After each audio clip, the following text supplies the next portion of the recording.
America, India ఈ 2 దేశాల మధ్య వాణిజ్య చర్చలు సఫలమవుతున్నాయా? సుంకాలు పోతాయా?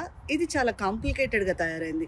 గత కొన్ని నెలలుగా 2 దేశాల మధ్య వాణిజ్య చర్చలు జరుగుతూనే ఉన్నాయి. ఈ చర్చలు నవంబర్ మొదటి వారం నాటికే ఒక కొలిక్కి వస్తాయి. మేము ఒక డీల్‌కొచ్చాము ఆల్రెడీ అని ఇటు ఇండియా వాణిజ్య ప్రతినిధులు చెప్పారు. అటు అమెరికా ప్రతినిధులు చెప్పారు. కానీ అవి ఇప్పటివరకు కొలిక్కి రాలేదు. ఇప్పుడు డిసెంబర్ 2వ వారం నడుస్తోంది. ఇప్పటికీ ఆ చర్చలు కొలిక్కి రాలేదు.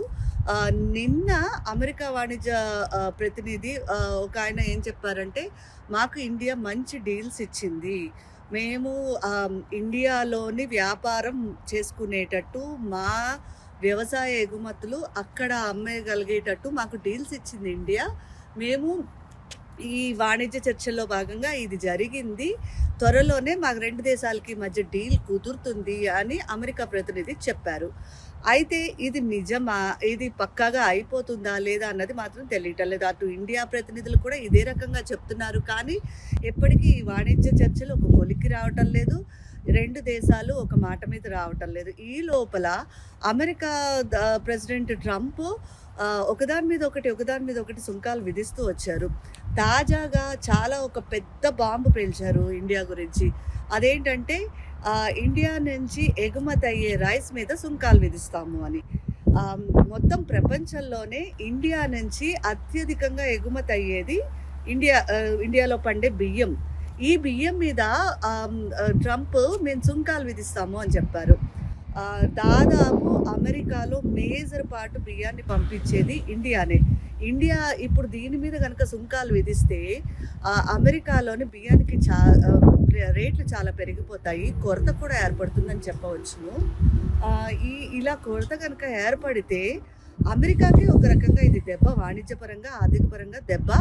అలాగే ఆహార సమతుల్యత, ప్రపంచవ్యాప్తంగా ఆహార సమతుల్యత దెబ్బతింటుందని ఆర్థిక నిపుణులు అయితే చెప్తున్నారు. ట్రంప్ ఏదైతే బియ్యం మీద సుంకాలు వేస్తాను అని చెప్తున్నారో అది ఎంత మాత్రం మంచి డెసిషన్ కాదని చెప్తున్నారు.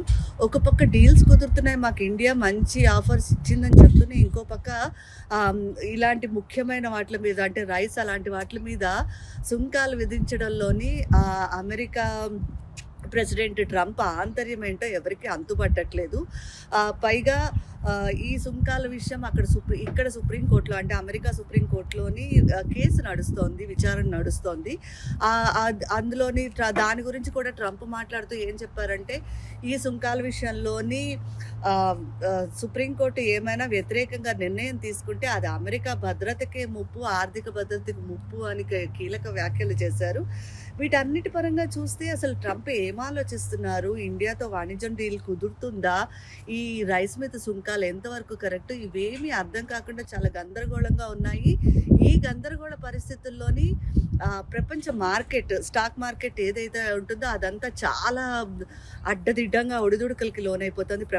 మొత్తం ప్రపంచ మార్కెట్ అంతా క్షీణిస్తోంది. ఇండియా మార్కెట్ అయితే లాస్ట్ 3 డేస్గా క్రాష్ అయిందనే చెప్పాలి. నిన్న సెన్సెక్స్ 600 పాయింట్స్ కింద పడిపోయింది. ఇది అత్యంత దిగువకు పడిపోయిందని చెప్పచ్చు. ఇంట్రాడేలో కూడా అలాగే ఉంది, నార్మల్గా కూడా అలాగే ఉంది. సెన్సెక్స్ ఇంతలా పడిపోవడం గత 3 రోజులుగా 400 పాయింట్స్ కన్నా దిగువనే ఉంటుంది సెన్సెక్స్. ఇది ఇండియా మార్కెట్కి కానీ ఎవరికి కానీ అంత మంచి విషయం ఏం కాదు. ప్రపంచ మార్కెట్లో అటు ఆసియా, చైనా మార్కెట్లు వాటిల్లో కూడా, హాంకాంగ్, చైనా మార్కెట్లు వాటిల్లో కూడా ఇలాగే ఉంది పరిస్థితి. ఇటు యుఎస్ స్టాక్ మార్కెట్లో కూడా ఇదే పరిస్థితి ఉంది. ఈ అమెరికా మధ్య డీలు, అమెరికా ఫెడ్ రేట్లు వీటన్నిటిని కలిపి మార్కెట్ అంతా అతలకుతలం అయిపోతుంది.